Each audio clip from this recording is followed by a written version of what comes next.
Alrighty, folks, we'll get started with our next session. Just a reminder too, if you want to participate in the online Q&A, you need to download the app. I think the pin to get into the app for your registration is on the little rego cards around your neck. You go to this, you go to the agenda, go to this session, go to Q&A. You put your questions in there, but we do have a Q&A session at the end as well. And also just make sure your phone's on silent, folks, as we get underway. Okay, how clear is your crystal ball? Future trends in conferencing and collaboration. This session will cover all aspects of developing flexible meeting and conferencing spaces, including space planning, furniture design, and technology. As more companies rework their existing spaces or choose to rethink the design of new spaces, being able to guide clients through the solutions available and the steps required will provide a valuable lesson and a valuable asset to the overall design team. Your moderator is the Managing Director for Sales at Cisco for this part of the world anyway, Mr. David Coventry. Dave, welcome. Thank you. Yes, my name is David Coventry. I'm the Managing Director for Cisco Collaboration for Asia Pacific, Japan and China. Welcome to the How Clear is Your Crystal Ball session, where we will try to talk through some of the future trends and developments in the industry.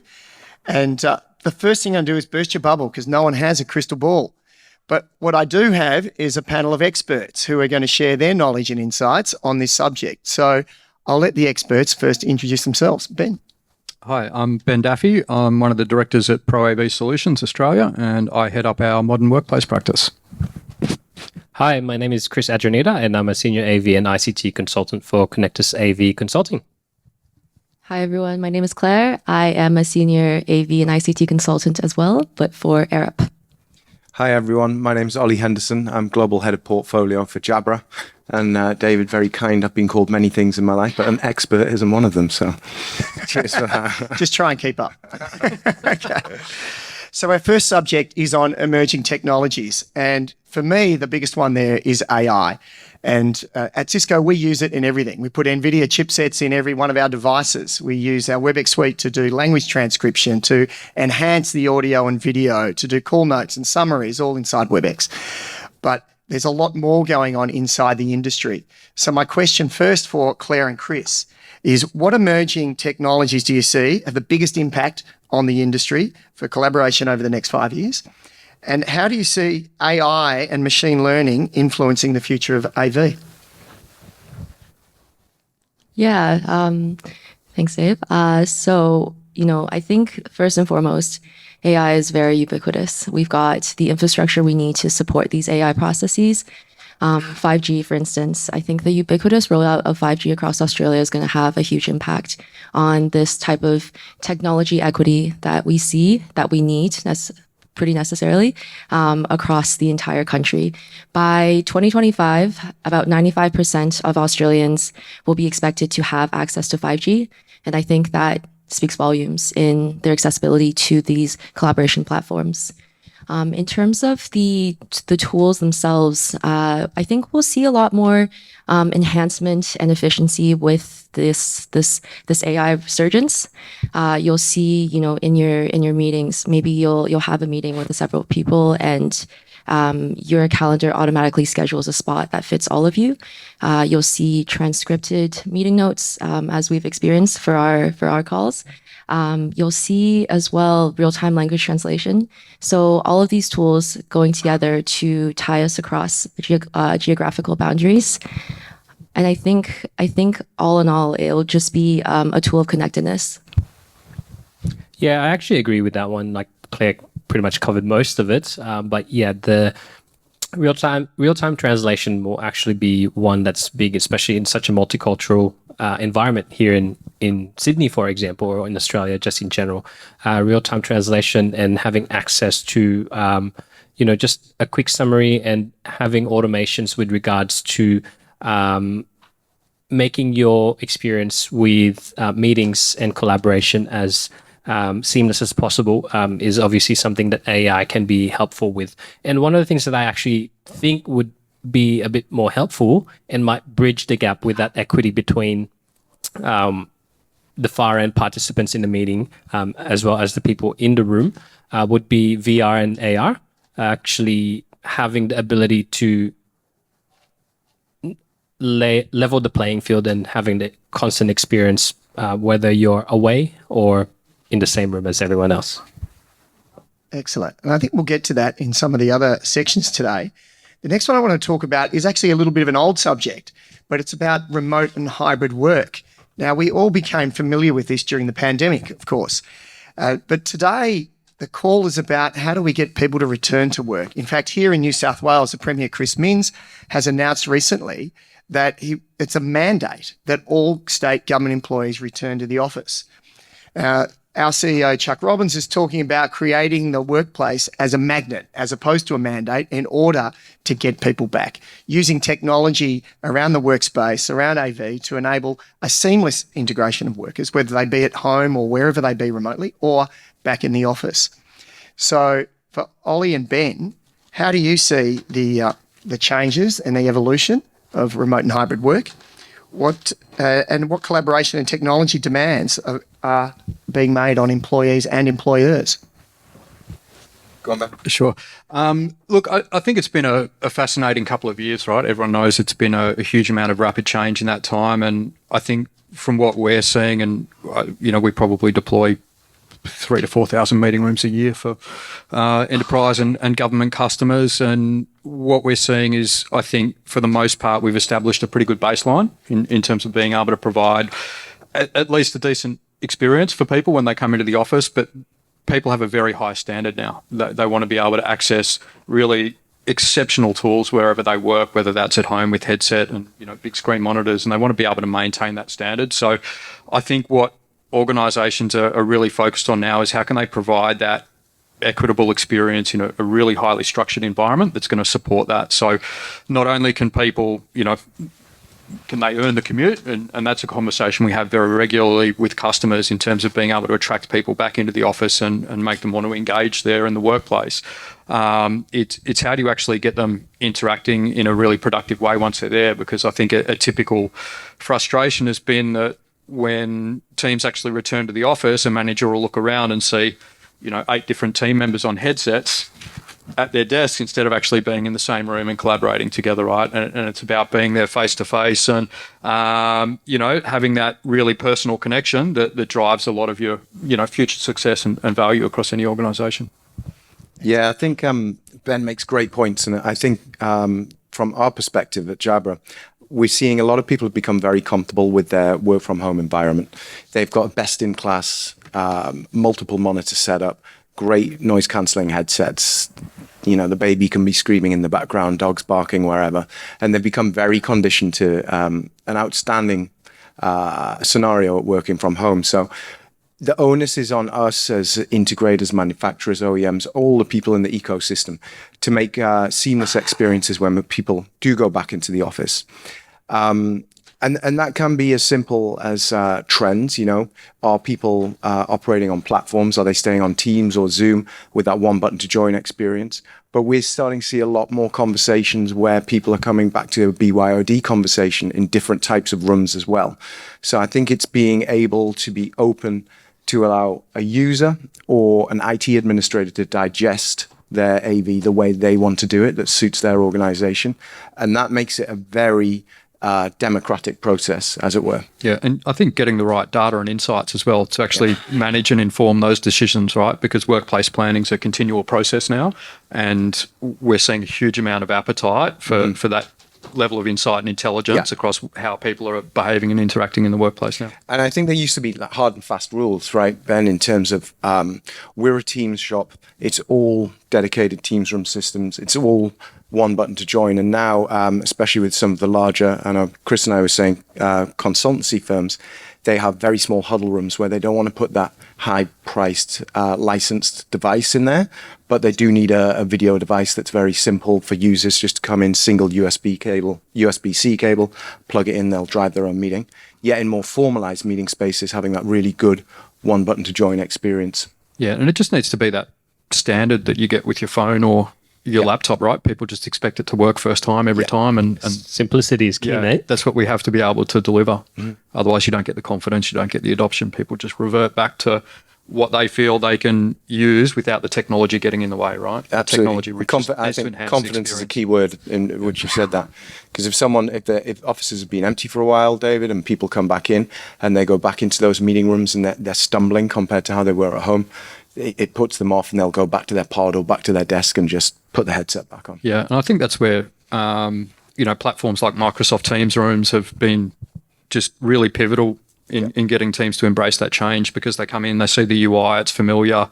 It's just like the Teams app. Oh, yeah, I already know how to use this. For people that aren't necessarily tech forward or tech savvy, it's still something they feel like they can, get on top of without too much hassle. Exactly. Well, rolling off the back of that, let's talk about user interface and user experience, because, it's the same subject. How do you create a magnet? How do you create an environment for people to work in that they want to work in? If we go back again, pre-pandemic, hardly anyone was using this technology. I think the industry had kind of low double-digit penetration. And then we went to 100% utilization of it. And now it's becoming a competitive employment tool as well. What's the workspace that you've got for me? What are the tools that you have? So what advancements do you see in this area of UI and UX? Ben, perhaps we start with you. Yeah, sure. I think at the end of the day, it's just about getting as close to friction-free as possible, right? If you look at any environment, your classic example of being friction-free is you snap your fingers and it happens or it's done. And anything beyond that is friction. And I think we're getting really close to that point with, typical meeting rooms now, where you can come in and you can use voice recognition, or you can just use a one touch to join, and you're on in seconds and not minutes. And that, I think, is a massive leap forward for our industry. And I think AI is just going to enhance that now. You're sort of looking at, all the stuff that we're testing and deploying now around the AI voice printing and stuff like that. So you need to voice print so that you can be recognized in a meeting room, and then you get your meeting minutes and it'll tell you who said what in a room. But that will also recognize you when you walk into the room. So it'll actually know that you've booked that meeting, because it knows you're entering the room, not just a random, sensor on an IR emitter or whatever it is. So I think we'll see some slight improvements on that as well. But, overall, it's just about trying to get less of the buttons and complex control panels and things like that required. We're probably taking a different approach to where we used to. I think AV people loved getting as many things into one touch panel as they could for a while, and we wanted to be able to, raise the drawbridge in the river outside and do all that sort of stuff from the boardroom. But we're taking a much more straightforward approach now. Like let's let the light switch be the light switch in most cases, and as long as the lights just come on automatically when you walk into the room, we can decouple a lot of that other stuff and just make it really simple for people to do what they need to do. Terrific. Chris? Yeah, well, Ben pretty much mentioned quite a lot of it, but one of the things that we always want to look into is the journey of the people that's going to be using the space. If we can eliminate as many of those manual touch points and automate it, and that's where AI actually would be able to assist, face tracking, and imagine a situation where you walk into a space and your presets are already set up for you the way you like it, because the camera actually knows who you are and set up the room as you prefer it. That would actually make people like using the equipment, because it removes that barrier and allows them to be confident in actually using the system.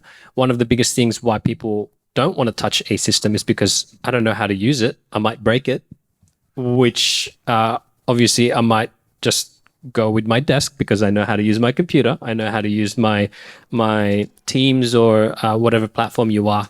But if we could eliminate that and actually make sure that people are confident in actually using the systems that you have deployed in there, I'm pretty certain that that user experience would guide the way of people actually using the space. Yeah, and I think when we talk about UX as well, if you take 3 or 4 steps back, it's really important now. Most organizations have such a large proliferation of meeting spaces. You can actually tailor spaces to really suit intent. And so that piece for us is really important, is that early engagement with the customer to go, let's define the personas in terms of workflow, who's going to be using the space, what are the outcomes that we need for this specific space. Again, it's like, 10 years ago in AV, we'd throw big racks of stuff, and every room needed 4 different plug-in points and DVD players and Blu-ray and everything else. And I think we're getting better at going, hey, what are the 3 things we need to be able to do in this space really well? Let's just focus on that. And then if we've got other edge cases or use cases, let's find a space and devote that to that on the floor plan somewhere else, instead of trying to make every meeting room everything to everyone. Yeah, just giving that things that people actually need to use for the space. 100%. I think broadening it out, we focused a lot on the end customer and the user experience of the end customer. But I know, David, in the world you're in the world we're in at Jabra, the experience expands out to, the IT decision makers, the facility guys, the people that are actually having to get their hands on kit and maybe get it into rooms. Is kit coming out of boxes in an intuitive manner that's easy for people to install and get those rooms set up first time? How is that zero-touch deployment looking as an experience, again, to save time and money from your end as an integrator? So I think there's a lot of experiential questions that span not just the end user, but all of those stakeholders in an integration or an installation that maintain profitability in terms of the overall total cost of ownership of installing these rooms and maintaining these rooms and managing these rooms. So I think experience spans many different people when it comes to meeting room environments. So speaking of meeting rooms, back years ago when I was running another collaboration business, telepresence was what we described as an immersive room system. Today they're still around. We have cinematic rooms, we have panoramic rooms, but the real development space now appears to be around AR and VR. And in fact, the other day I did a WebEx meeting wearing some Microsoft Vision Pro goggles from the surface of the moon. I'm not quite sure when anyone's going to use that tech, but it just shows you what's really on that leading or perhaps bleeding edge of technology development. And so where do you think the role for AR and VR is going to be, or other immersive technologies that you might see in AV? And how do we get AV professionals to kind of integrate that? Some of you've spoken about seamless integration to other tools that our people are using. What are the applications for it? I think we're leaping a couple steps ahead now because we're talking about the seamless integration, the seamless experience for the user to come in from their home and then just be able to know immediately what they're using. If we're talking about AR and VR, and I think we have to back it up first. So VR, of course, as we know, you put on a headset, you're transported to somewhere else entirely. You have no connection, no contextual awareness of the physical space that you're in. With AR, you move away from that. You have this digital overlay in front of your physical environment. And then we have, of course, mixed reality as well, and taking that AR a step further.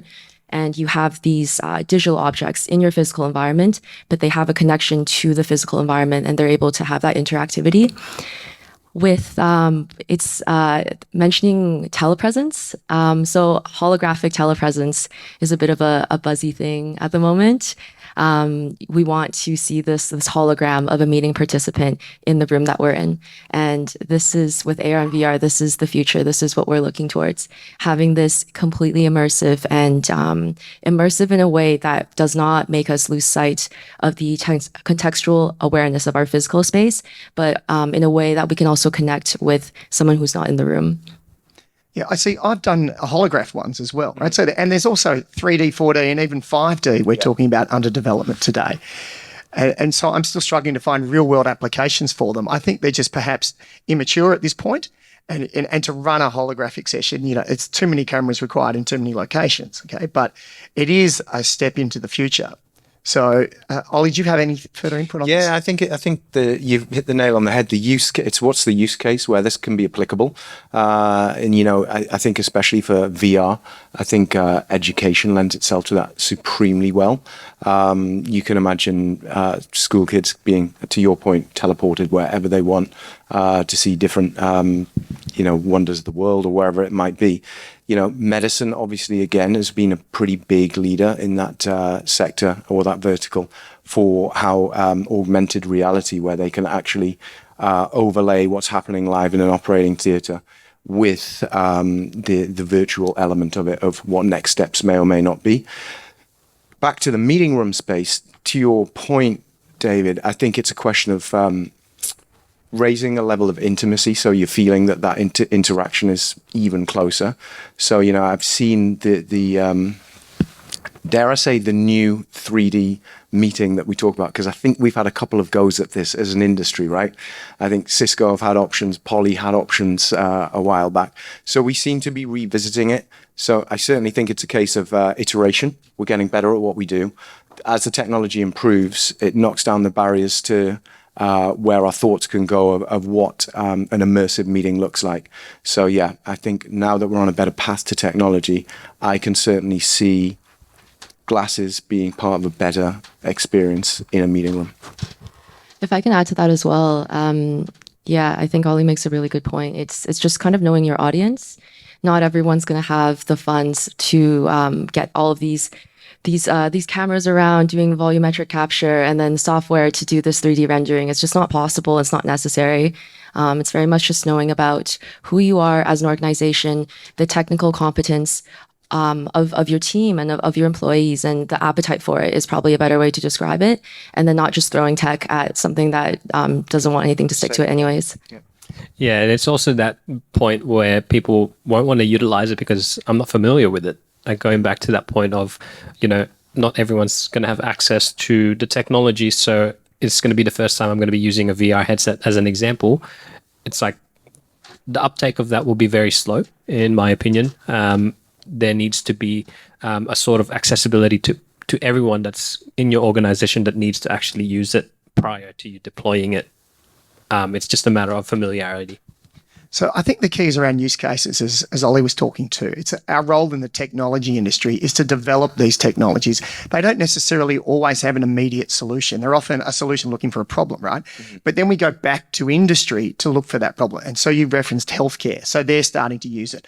Mining's an obvious one. Field service inspections. Mm-hmm. I've seen clients, using them. We're using drones to do those now, but we also have an engineer wearing goggles back to base to say, you give instructions on how to repair an engine or something. Mm-hmm. That they might be working on. So it does, I think we do, once the technology's been built, it does take a while for industry applications and use cases to be developed by the industries themselves. And so that's where we'll start to see it. So let's shift gears a little bit and talk about sustainability. And it's a hot topic everywhere, right? We all understand the global environmental challenge and not just for that, but for also providing a sustainable future for all. And our part of the industry is no different to anyone else's, right? So how do we reduce power consumption? How do we minimize the componentry inside devices? How do we remove glue? Because I don't know if everyone realizes we think everything's recyclable. And even at Cisco, we do our best to recycle everything. But if you've got boards that are glued together, they're no longer recyclable. No. So there's a different array of use cases and actions being taken by the industry. But from the panel, what do you see? How do you see the AV industry now stepping into, and what do they need to be doing to drive a sustainable future? I think from our end at Jabra, we're operating at around 50% recyclability at the moment with our products, and we've got a KPI and a mandate to get that into the high 90s by 2027. But that's just one element of it, right, David? The actual physical product and what you use to assemble them, making sure that they are sustainable materials, all of the above. But it goes so much further than that. When you're in the realms of being a global manufacturer or a global OEM, the transport and logistics on itself is huge.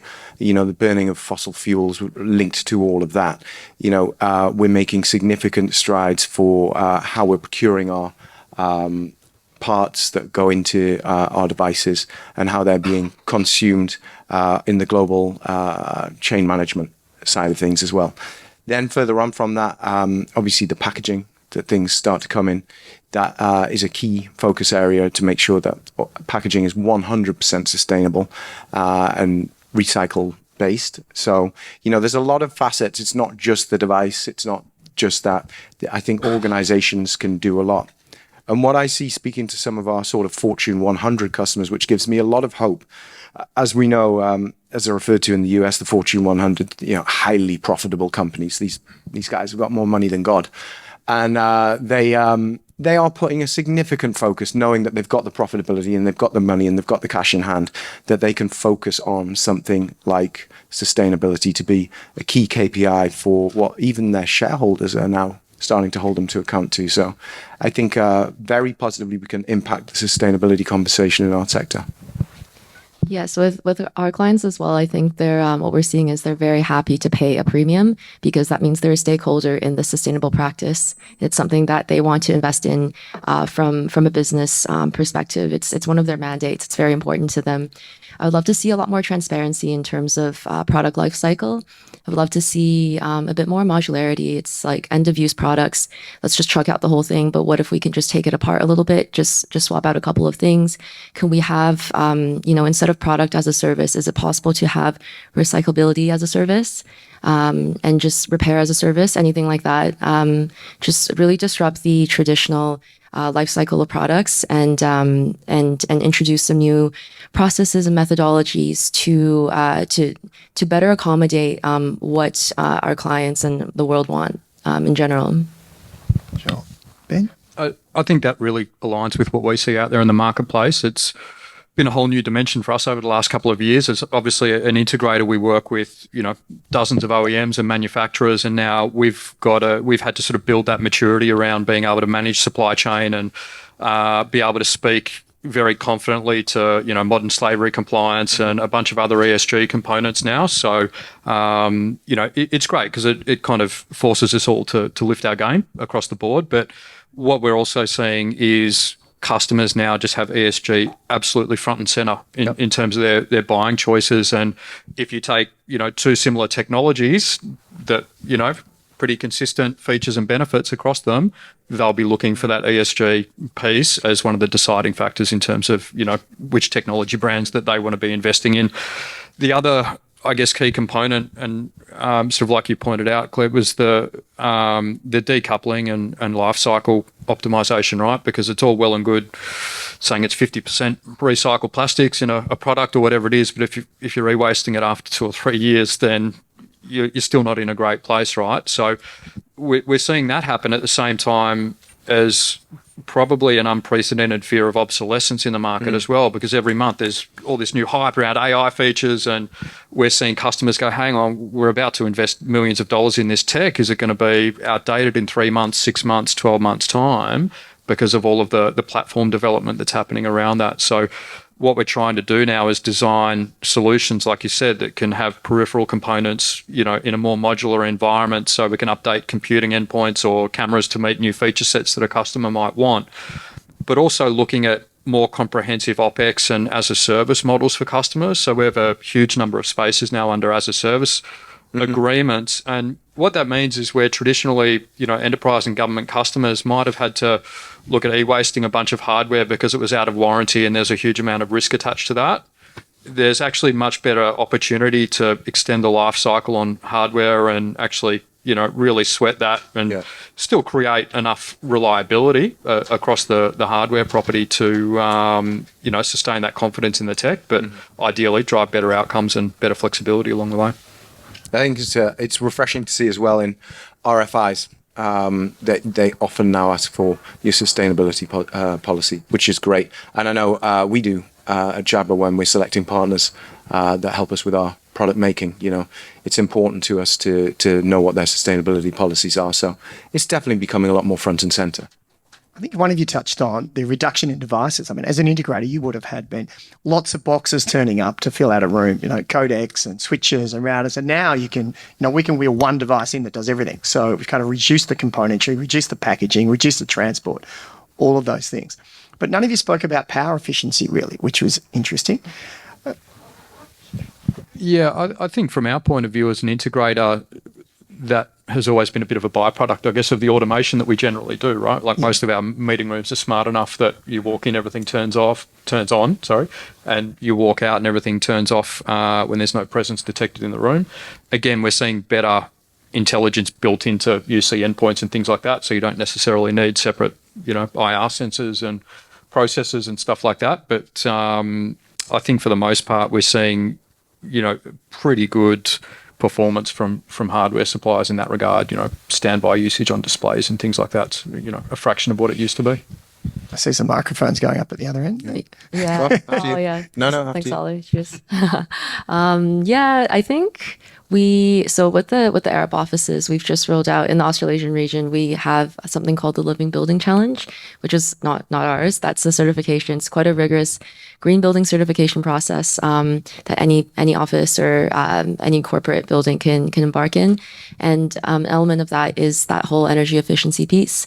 I think you really need to look at integration with BMS systems, building management systems, smart power monitoring, everything of that sort. So extending beyond AV and looking at the rest of the disciplines as well.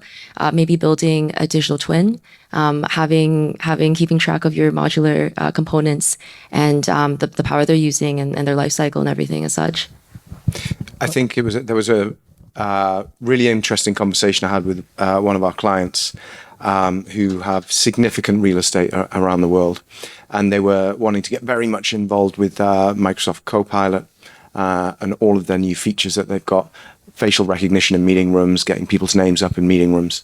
And they were actually sharing with me some data about how much power usage and consumption sending stuff up to the cloud is actually costing their, communication centers. I was blown away. It was huge, the amount of cost that infrastructure was taking. So one of the main reasons why we were in the conversation is we put a lot of focus on AI on the edge, or having a lot of computing on the edge of our devices.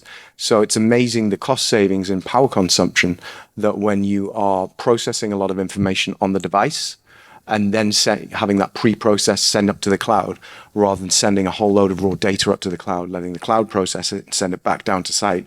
I was absolutely blown away by the consumption difference in those two things. So even the consumption power management now becomes the key, and whether it's done by AI or it's automated in some way. So you talked about lights going on and off when you enter a room or not, whether you choose to send the data up to the cloud or not. So having efficient power management systems around these AV installations is quite key. In fact, in our New York office, I got to see all of the windows are solar panels. You can still see through them, and it's a very nice office. I was in there not long ago. There you go. Well, they take the power and put them through PoE switches and then into powering an efficient room system. So that's I don't know how many installations around the world we have of that, but power through the glass. So I'm not sure how we are for time. However, I think we're up to our last subject, which is your last big prediction for the industry, for each of you. What's your big call that's going to change, that's going to come out of the industry, and what areas will it impact? How will it benefit users, end users, customers, and businesses? Start with me. It's look, like you said, there's no crystal ball, and it's pretty hard to gauge specifically where things are going to go. I think, in part, as much as we're always seeing new technology as transformative, meeting rooms are still, for the most part, don't look a hugely different to what they did 20 years ago. But meeting rooms are now integrated to the workspace, aren't they? They used to be an isolated room, but now it's integrated to the whole floor or the building. And I think it's more about, I think we're seeing smarter tech everywhere. So I think the lines are going to get a bit more blurred, and I think we'll see more focus on driving specific use cases for different types of meeting rooms. I think at the moment what we're seeing is, generally spaces defined by their size across organizations. So it'll be small, medium, large, training, boardroom, that sort of thing. But a lot of the time when you dive in with customers and you go, okay, so is this actually a boardroom where people come and have a board meeting once a month? Oh no, it's actually just our largest meeting room, so we call it that. Yeah. So I think probably looking at spaces more from the outcomes and a process point of view, as opposed to just the sort of real estate size, would be one of those next steps in terms of developing maturity. Yeah, I agree. I think it's more about the workspace. We used to talk about meeting rooms, as you said, but now it's about the workspace and how we use that and how we better design workspaces on whether it's floors, buildings, etc., as I said, and working with the architects who spec the solution. And the pendulum swings a bit, right? Like for a while, everyone's like, we just want huddle spaces everywhere and, lots of open interactive screens. And then people started video enabling them and then realized that, hey, maybe having, 10 different VC enabled systems in an open floor plan isn't necessarily the best. So, but look, at the same time, acoustic fencing and all of that sort of stuff improves. So, I think what we're seeing now overall, though, is much more adaptable technology being deployed as well. I think businesses realize they need a bit more agility in terms of how they structure their workplace and how they're going to, stack people, stack technology and reconfigure as conditions change. So it's probably one thing that we'll see a lot of focus on. That's good. Chris, you've been quiet for a while. Yeah, no, I mean, everyone's been giving good points for most of the topics, but for me, I think what I would see would be a prediction for the future. It is actually very true what you're saying, Ben, of spaces becoming a bit more specialized for the use case as opposed to room sizes, because we've already started seeing that now. But with regards to actually technology being able to adapt to that, I think with going back to the point of the VR and AR being a little bit more accessible, I think there's going to be a bit more of a push to actually make that be useful as a bridge for the people that are going to be using it. And what I mean by that is, for the hybrid workspace, going back to my original point at the very beginning of leveling the playing field, whether you're going to be in the room or outside the space. Let's be honest, hybrid work is not going to go away. But having the ability to keep that experience the same wherever you are, and actually allowing the spaces to function specifically for what you want it to do. And yeah, just the future of things being a little bit more available to everyone. I mean, the Apple Vision Pro, yes, it is very expensive, but it is now available to everyone to actually have a play with it. You don't need to own it. You can borrow it. You can go to the experience centers and try it out for yourself. But that's what I see as starting to be a bit more accessible to everyone. And it's just a taste of the medicine that might actually help bridge that current inequality with your experience, whether you're going to be a remote participant or a local participant in the space. Sure. Claire, what's your big prediction? Oh, my big prediction. I think, I guess from a tools perspective, maybe a more unified collaboration platform where your emails, your asynchronous messaging, your video calls, everything can exist on one platform. I think ease of use of that is kind of what the future is tending towards. And I think I would also like to steal a bit of Chris's answer as well. I think with that component of I think there's some things like so for instance edge computing as we've spoken about, that allows for that low latency experience. With the ubiquity of collaboration platforms and the surgence of things like edge computing to support that, I think it will really impact the landscape. And also, things such as quantum computing, as that, becomes more ubiquitous as well. You've got the security features that come along with it. So I think we'll see a lot more biometrics actually in collaboration platforms. I'm not sure if anyone's kind of caught up on the news with the Sam Altman WorldCoin situation. But yes, so using biometrics as an identifier, being able to log on to your credentials just by using your iris, for instance. I think that biometric security feature will start making its way into our collaboration platforms. It's good. And that's a good example of a technology that started a bit like the goggles, saying, this is a bit gimmicky. And now look at it. It's now a biometric security platform for the world. I mean, cybersecurity has always been an issue, and we were actually talking about this when we were originally discussing the topics. It's always going to be there. It's always going to be a concern for everyone, and it seems like the next step of that evolution of how are we going to protect our own data. I think I still think we're a little way off the mass adoption of AR and VR, although we're well on the pathway.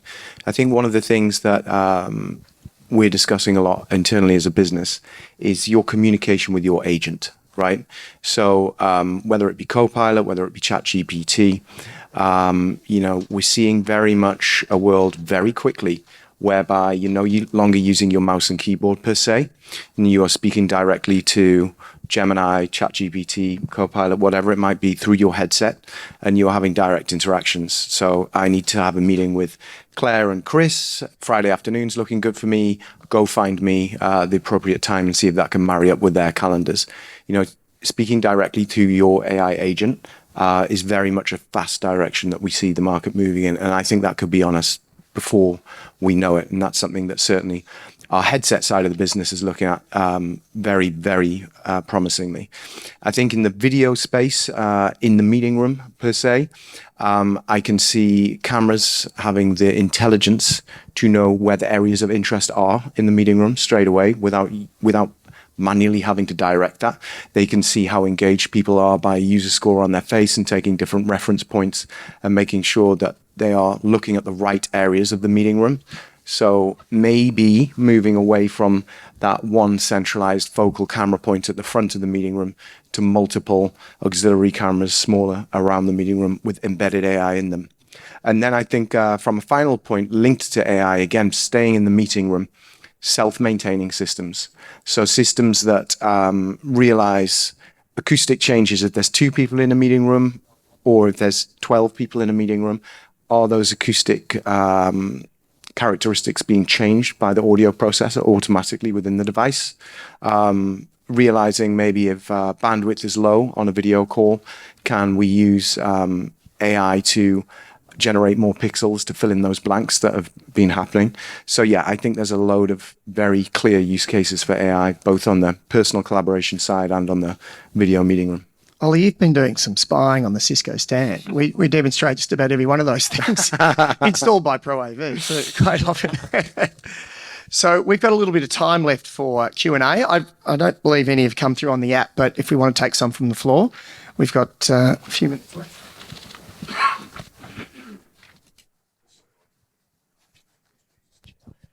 G'day, mate. My name's Callum. I'm from AV Media Systems. You guys talked a lot about AI in general, but a lot of our clients, then they hear AI, immediately think of data collection. Mm-hmm. So, how do you ethically manage that challenge of the fact that a lot of AI immediately sends data to clouds, larger companies, that sort of thing? How do you manage that ethical challenge? I think all the major tech companies now have an ethical AI policy. There may be some that don't have them. I'm aware of some that don't have any policy on it, but certainly the major ones do. We certainly do, that's for sure. And it's not the only things that are being sent to the cloud, right? So everybody has a security awareness issue around whether it's sending your emails are stored in the cloud now or whether it's data collection around personal information. So starting with security is the first step in that. And data sovereignty is a big issue, obviously, for governments and for major institutions as well. So it's not just the AI itself. I think you're tapping into data storage, data collection, etc. So AI, though, I think is best used for simplifying our utilization of technology. AI is best if you don't even know it's there, when it's, as Ollie says, enhancing the video or the audio quality when the comms link drops out, or whether it's doing language transcription and translation, as we've all spoken to. And a lot of this stuff you can see today out there in the trade shows, particularly at the Cisco stand, J26. See it at the Jabra stand as well.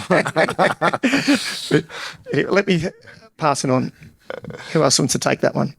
I guess just from what we're seeing there as well, a lot of organisations realise it's a change that they're going to struggle with to some degree, but they need some sort of governance around it today, because if they don't provide people the tools with some sort of structured environment around that, they're just going to go and use them anyway, right? They're just going to log into GPT or some other third-party tool that might be even, less legit, and they're going to find it really hard to manage that because you can't block every website that is potentially going to offer those tools to people. From a meetings and collaboration standpoint, I think there's just going to be another period of cultural change as well, where people, actually recording your voice print, recording your face print, things like that, people are going to be scared or nervous about it. But I think it's just going to be, the next step in that evolution, right? The same way as various other elements of your data have been captured in the workplace or, around over the years. Yeah, I was actually going to say the exact same thing of the mandating of actual processes for it, because let's be honest, like everyone here has like smartphones. Like most of those data, you've already experienced something like that in your life outside of work. And it's just a matter of actually standardizing it and making sure that people that are participating in it understand what you're actually doing with that data, and ensuring that there is a policy that eases their minds with that security. Because that's always, as David mentioned earlier, it's always happening. It's always going to be happening. But the biggest issue there is, how are you going to maintain the security of that data that's being collected, and how are you going to make sure that no one else has access to that data and it's only being used for what it needs to be used for? Yeah, make sure you choose a vendor partner that is a signatory to the responsible and ethical Cisco. AI. Yeah, well, there are others as well. But that's probably the first place to start as well. Any other questions?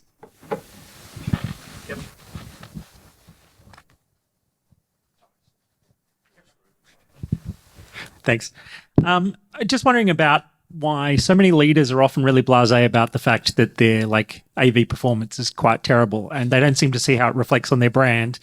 When even if it's a hybrid office is one thing, but just almost every meeting with a client or partner happens through the screen these days. How do you guys sort of help them understand why they need to kind of invest in that better setup and the way it makes them look? Do you want to take that, Ben? Love to. I thought it'd be right up your street. Yeah, look, I mean, I think it's pretty well recognised now that your workplace is part of your brand, right? We're in an economy where there's virtually no unemployment. There's a huge amount of competition for the best people, especially in certain areas of industry. And people realise that you need to make an investment in that. You need to invest in people and the tools and facilities that they need. I think nearly everyone has been burnt by bad AV at some stage. And, it's like what we talked about before. You need that level of confidence. I need to go and be able to think, if I'm speaking in front of a big group of people, I don't want to be nervous about if this microphone's going to work, right? Because it just makes everything a lot worse. And I'm going to revert to tools that I know are going to work for sure. And I think what we've now got, at least, from our own point of view, because we've been able to deliver such volume and scale across meeting room endpoints over the last few years, because everyone that we spoke to in 2020 had a really awesome 6-year digital transformation plan. And, we were going to get there by 2026. Everyone was going to be on video conferencing and doing all of this sort of stuff. And that all got turned into a 6-week program around 2021. So we've actually got excellent data and insights now in terms of utilization, reliability across various OEMs, and all of the different impacts that come downstream from that. We've been able to look across customers that are completing tens of thousands of video calls a month and say, hey, look, we've had a certain amount of faults, but because we've got intelligent monitoring and reporting on the back, 80% of those have been resolved before users have even been involved, right? So there's a lot of self-reporting and self-management going on, which is, I think, that next evolution in getting real return on investment. I think we're starting to balance out at a much better place at this point. If I take the last sort of 10 years, for example, okay, and 10 years ago I was working in the same field as Ben was, right? And you were looking at video systems being pretty premium. Cisco dominated the market at that point. It was pre-Teams and pre-Zoom sort of world. And they were great experiences. They were rock solid, premium experiences. You'd go into a meeting room and everything was working very well. Picture quality great, audio quality great. Then we kind of came into the whole new soft codec world of Zoom and Teams. And I remember for a while the buzz phrase was good enough has just become good enough, right?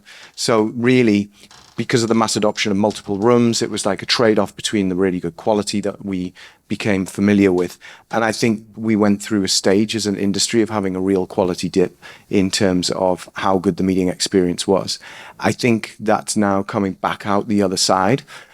People are realizing it's not just about price point. I think our platform partners, not naming any names, but who we all speak on, also need to realize it's more than just dollars and cents. There needs to be a quality element of that as well.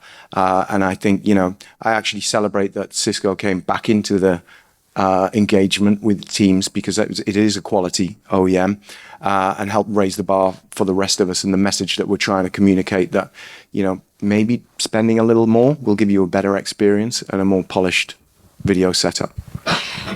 It's also just another point where we were talking about earlier, just to make sure. And one of the topics that we did cover earlier was bringing people back into your spaces. And if your experience is mediocre, as like what was expressed earlier, that your setup at home gives you an incredible experience and your setup in the office gives you a terrible experience. Obviously, it's just going to make sure that people would want to choose the ones that work better and perform better. And they're also familiar with the ones at home. So I think with regards to your point of like making them realize the importance of the quality of the systems and how reliable they are, and making sure it is managed, understood that there's a fault and gets solved before people even realize it, that gives it a bit more sway to those decision makers, that you actually really have to invest in these things to make sure that people have a great experience, people want to use your technology, and as well as that return on investment that we were discussing earlier. Yeah, and I think not just the day one investment, it's the management and support that you need to maintain that availability, right? Because your ROI, it comes from adoption, and that adoption comes from confidence, and you get confidence when the systems are available, when it works first time, every time, when you want to go in there, right? And I think what we used to see was a lot of customers making big investment up front, but then, here's a bill for a service contract. Everything's new. I think we're all right for now. And you start to see this dilapidation across the technology estate over the coming years. And, it's just like buying a Ferrari and then not getting it serviced for 3 years. You're going to end up in strife, right? You're never going to get a great outcome. So we're seeing better, I think, alignment as AV moves into the IT space, and it's just become sort of, another ICT service that people are used to making that investment in. Last word, Claire? Yeah, thank you. Thanks, David. I just like to challenge that question, actually. That hasn't really been my experience the last little bit of time, ever since post-pandemic life, I guess. It seems like a lot of our clients are very, very heavily invested and involved with the AV process, many cooks in the kitchen. And I think it really just depends on industry, I'd imagine. And it's actually, you're asking for quite a lot. You're asking for behavioral change. You're asking for societal change of how people work. I think it's very important to just incorporate whoever you're working with into the design process. So not so much end product focus, but just, yeah, again, what are your needs? What would you like? Tell the story with them. All right. We are out of time now. I'm sorry, team. I'd like to thank our panelists. I presume some of you will be available in the trade show area. I'll be at the Cisco stand, of course. If you'd like to come and talk to me or any of our experts, have you got a stand? We're up in meeting room 3.5. Oh, 3.5. Jabra, yeah, we've got a stand down there, so we'd love to see you. Do we have a number, guys, at the back? F8. F8? Yeah, perfect. Look forward to seeing you. And you two don't. We have no stand. You'll be roaming. We'll be roaming around. You can mob in. You can bump into us. All right. Thank you very much. Hope you enjoyed Thank that you. and you learned something.